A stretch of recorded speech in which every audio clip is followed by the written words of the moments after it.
Everyone, स्वागत करती हूँ आप सभी का आज के इस वेरी इंपॉर्टेंट वीडियो में। आप लोगों की रीट का एग्जामिनेशन 27 और 28 फरवरी को कंडक्ट हो चुका है। आई होप आप सबका पेपर बहुत अच्छा हुआ होगा। और इस बार ऑब्वियसली हम लोगों को पेपर नहीं दिए गए हैं, तो बहुत सारे कैंडिडेट ऐसा वेट कर रहे हैं कि भाई हम लोगों को क्वेश्चन बुकलेट तो नहीं दी है, बट हम लोगों को इसकी ओएमआर कैसे मिलेगी, कब मिलेगी, और इसका जो आंसर की है वो कब तक आएगी, इसका रिजल्ट कब तक आएगा, और इस पात्रता परीक्षा को पास करने के बाद में जो मुख्य परीक्षा हो सकती है वो आप लोगों की कब तक हो सकती है। तो बहुत सारे डाउट्स हैं, इन सारे के सारे डाउट्स को मैं आज की वीडियो में आप लोगों के साथ में क्लियर करने वाली हूँ। सो वीडियो को एंड तक जरूर देखिएगा, और भी कोई डाउट हो तो आप लोग मुझे कमेंट कर सकते हैं। बाकी इस एक छोटी सी वीडियो में मैं आप लोगों के सारे डाउट्स क्लियर कर दूंगी।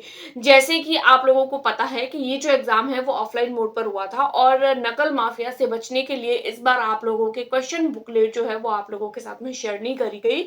तो बहुत सारे यूट्यूबर्स मेरे साथ में, यानी मैं भी उसमें इंक्लूड हूँ, मेरे द्वारा भी, और भी बहुत सारे ऐसे कोचिंग संस्थान है, और भी ऐसे यूट्यूबर्स है, टीचर्स है, उनके द्वारा जो है वो आप लोगों को साथ में आंसर की को शेयर किया गया मेमोरी बेस्ड क्वेश्चन के बेसिस पर। आई होप आप सबने चेक कर दिया होगा, और अब आप लोगों को इंतजार है तो केवल और केवल इसकी आंसर की का, क्योंकि देखिए आप लोगों के सामने क्वेश्चन बुकलेट शेयर नहीं करी गई है। तो अब आप लोगों के जैसी आंसर की आएगी, आंसर के साथ साथ में आप लोगों को ओएमआर शीट भी मिलेगी। उसी के साथ में आप लोगों को जो है वो इसकी जो है वो आंसर की जो है सेक्शन वाइज वो भी आप लोगों को देखने को मिल जाएगी। तो आप लोगों के 27 और 28 तारीख को पेपर हुआ है, तो इसके 15 दिन के अंदर अंदर, यानी कि 15 डेज के अंदर अंदर जो है वो आप लोगों को इसके आंसर की देखने को मिल जाएगी। यानी 15 मार्च से पहले पहले, एग्जैक्ट हम लोग नहीं बोल सकते हैं, लेकिन अभी हम लोगों के सामने जो है वो थोड़ी देर पहले एक जो है वो न्यूज आई है, जो मैंने यहाँ पे लगाई भी है और लगा भी रही हूँ, उसको आप लोग देखिएगा। 15 मार्च तक यानी कि आप लोगों के जो आंसर की है उसके आने के चांसेस है। अब आंसर की आने के बाद में आप लोगों को पता है, उसके बाद में आप लोग वेट करेंगे कि इसका रिजल्ट कब तक आएगा। तो देखिए रिजल्ट की अगर मैं बात करूं, आप लोगों के जो 2022 और 21-22 में जो पेपर हुआ था उसका जो रिजल्ट है वो आप लोगों को विद इन 2 मंथ देखने को मिल गया था। तो कहीं ना कहीं आप लोगों के इस बार भी चांस है कि आप लोगों को 2 महीने के अंदर अंदर देखने को मिले। लेकिन इस बार जो गवर्नमेंट है वो इस परीक्षा को बहुत फास्ट तरीके से करवाया है, और इन्होंने जो है वो इन लोगों ने जो है वो थर्ड ग्रेड परीक्षा जो है वो भी इन लोगों का टारगेट है कि वो जल्दी से जल्दी कंडक्ट करवाई जाए 2025 के एंड तक, या 26 के जो है वो शुरू, यानी 2025 के दिसंबर तक, या फिर 2026 के स्टार्टिंग में इन लोगों के करवाने के जो है वो आसार हम लोगों को लग रहे हैं। तो कहीं ना कहीं आप लोगों को इसका जो रिजल्ट है वो विद इन 2 मंथ्स के अंदर अंदर, या फिर तो आप लोगों को 2 महीने के अंदर अंदर रिजल्ट देखने को मिल जाएगा। यानी कि अगर आप लोगों के 27 और 28 फरवरी को पेपर हुआ है, फरवरी को अगर आप लोगों के पेपर हुआ है, तो मार्च और अप्रैल, तो अप्रैल में आप लोगों को इसका रिजल्ट देखने को मिल सकता है। अप्रैल में भी आप लोगों को 15 अप्रैल के आसपास इसका रिजल्ट देखने को मिल सकता है। ठीक है, तो रिजल्ट आप लोगों को 2 महीने के अंदर अंदर देखने को मिल जाएगा। 2 महीने के अंदर अंदर, यानी 2 महीने के अंदर अंदर तो पिछली बार देखने को मिला था, है ना, जो 2021-22 में पेपर हुआ था। लेकिन इस बार एक्सपर्ट्स ने बोला भी है कि हम आप लोगों का रिजल्ट जो है वो जल्दी डिक्लेयर करेंगे। तो इस बार रिजल्ट जो है वो आप लोगों को 1.5 महीने के अंदर, और अगर 1.5 महीने के अंदर नहीं आता तो 2 महीने के अंदर तो कंफर्म है। वैसे ये इतना डिले करेंगे नहीं, क्योंकि इनको आगे आने वाले अपने रिक्रूटमेंट एग्जाम को भी कंडक्ट कराना है। तो उसके बेसिस पर अगर हम लोग बात करें तो आप लोगों को 15 अप्रैल तक इसका रिजल्ट देखने को मिल जाएगा। उसके बाद में हम लोग बात करते हैं आप लोगों की जो अपकमिंग एग्जामिनेशन है, थर्ड ग्रेड की परीक्षा, उसका नोटिफिकेशन कब तक आएगा, उसके एग्जाम की क्या स्कीम रहेगी। तो देखिए अगर मैं स्पेसिफिक थर्ड ग्रेड परीक्षा की बात करूं, तो सबसे पहले थर्ड ग्रेड अगर आप लोगों को परीक्षा देनी है तो आप लोगों को सबसे पहले रीट पात्रता परीक्षा पास करनी होगी। तो ऐसे कैंडिडेट जो रीट को क्वालिफाई कर लेंगे, क्वालिफाई करने के लिए आप लोगों को एक फिक्स्ड मार्क्स की जरूरत रहती है। उसमें अगर मैं जनरल कैटेगरी की बात करूं तो 90 नंबर आप लोगों को लाने होते हैं।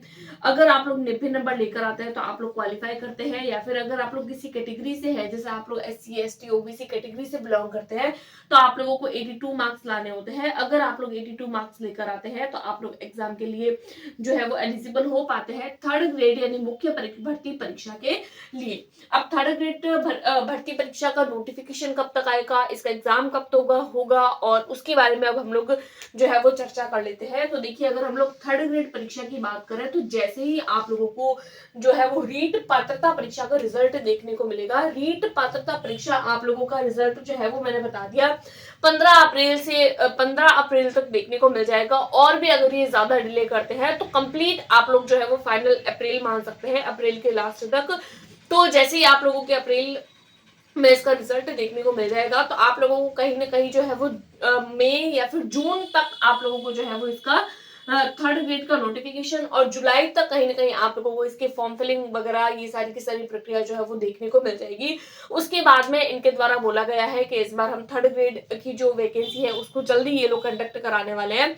तो कहीं ना कहीं आप लोगों को जो है वो दिसंबर के आसपास इसका एग्जाम देखने को मिल जाएगा, दिसंबर या फिर तो आप लोगों को दिसंबर 2025 के एंड में देखने को मिलेगा।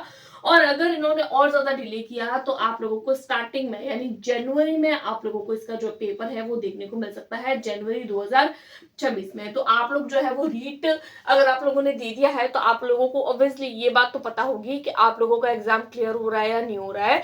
अगर ऐसे कैंडिडेट कुछ को तो ऐसा लगता है कि भाई मैं 90 मार्क्स तो मेरे बिल्कुल नहीं आएंगे, कुछ कैंडिडेट ऐसे होंगे जिनका यही बात कंफर्म है कि भाई मैंने तो पढ़ाई नहीं कर रही थी तो मेरे 90 मार्क्स आएंगे ही नहीं। तो ऐसे कैंडिडेट को किसी अन्य भर्ती परीक्षा के लिए तैयारी करनी चाहिए। लेकिन ऐसे कैंडिडेट जिनको ये पता है कि भाई मेरे तो मैंने अच्छी तैयारी करी है और मेरे मार्क्स आने कंफर्म है, मेरी रीट पात्रता परीक्षा जो है वो क्लियर हो जाएगी, तो ऐसे कैंडिडेट को थर्ड ग्रेड भर्ती परीक्षा का या फिर आप लोगों को इसके आंसर की का इसका रिजल्ट का वेट ना करते हुए आप लोगों को अभी से अपनी तैयारी को स्टार्ट कर देना चाहिए। आप लोगों को पता है कि अगर आप लोग थर्ड ग्रेड के लिए पढ़ रहे हैं तो आप लोगों को 6 to 10 तक के एनसीईआरटी तो आप लोगों को पढ़ने के लिए बोलती हूँ मैं। लेकिन कई बार आप लोगों को पता है कि ये जो थर्ड ग्रेड का जो पेपर होता है वो आरपीएस से कंडक्ट नहीं करवाता है, बल्कि आरएसएसबी द्वारा कंडक्ट करवाया जाता है। उसका जो पेपर होता है वो थोड़ा सा आप लोगों को कॉम्प्लिकेटेड देखने को मिलता है। तो कहीं ना कहीं आप लोगों की ये जो एग्जाम है वो थोड़ा सा आप लोगों को टफ देखने को मिलेगा। तो आप लोगों को चीजें जो है वो 6 to 10 तक की तो पढ़नी है, साथ ही साथ आप लोगों को बहुत सारी चीजें ऐसी होगी जो आप लोगों को 11th और 12th की बुक में से भी पढ़नी होगी। अगर मैं स्पेसिफिक साइंस सब्जेक्ट की बात करूं तो, क्योंकि मैं आप लोगों के साथ में जो है वो रीट जो पात्रता परीक्षा थी उसमें भी मैंने आप लोगों के लिए हेल्प करी थी। मैं आप लोगों के साथ में साइंस का कंटेंट लेकर आई थी और इस बार भी मुझे उम्मीद है कि मैं आप लोगों के लिए जो है वो 6 से लेकर 10th तक और कुछ कुछ चीजें 11th 12th की भी मैं आप लोगों के साथ में शेयर करूं, एनसीईआरटी को और आरबीएसई को कंबाइंड करते हुए। तो ये जो एग्जाम है वो आप लोगों को जल्दी थर्ड ग्रेड का एग्जाम जल्दी देखने को मिलेगा। तो आप लोगों को इस भर्ती परीक्षा के नोटिफिकेशन की या एग्जाम डेट डिक्लेरेशन का वेट नहीं करना है, बल्कि अभी से आप लोगों को अपनी तैयारी को स्टार्ट कर देना है। जैसे ही आप लोग अपनी तैयारी को स्टार्ट करेंगे आप लोगों को जो है वो एक अलग ही मोटिवेशन मिलेगा और आप लोगों को अपनी तैयारी को स्टार्ट कर देना चाहिए अभी से ही। हम लोग भी जो है वो सबसे पहले मैं अभी आप लोगों के साथ में आंसर की शेयर कर रही हूँ। जैसे ही मैं आप लोगों के साथ में सारे के सारे आंसर की शेयर कर दूंगी, 1 से 2 या 3 दिन में मैं सारे, क्योंकि मुझे अभी तक सारे क्वेश्चन मिले नहीं है, जैसे ही मुझे सारे सब्जेक्ट के क्वेश्चन मिल जाएंगे मैं आप लोगों के साथ में उनके आंसर डिस्कस कर लूंगी। देन मैं आप लोगों के साथ में थर्ड ग्रेड विज्ञान विषय के लिए आप लोगों के साथ में क्लासेस स्टार्ट कर दूंगी। सो आंसर की को लेकर आई थिंक डाउट क्लियर हो गया होगा। रिजल्ट को लेकर और थर्ड ग्रेड भर्ती परीक्षा को लेकर नेक्स्ट वीडियो में मैं आप लोगों के साथ में थर्ड ग्रेड भर्ती परीक्षा की क्या एक प्रॉपर स्ट्रेटेजी रह सकती है, इसका सिलेबस क्या रह सकता है, उनकी बातों के बारे में आप लोगों के साथ में शेयर करूंगी। आज की वीडियो में इतना ही। आई होप आप लोगों के लिए ये वीडियो हेल्पफुल रही हो तो आप अपने दोस्तों के साथ में शेयर कर सकते हैं। Thanks for watching.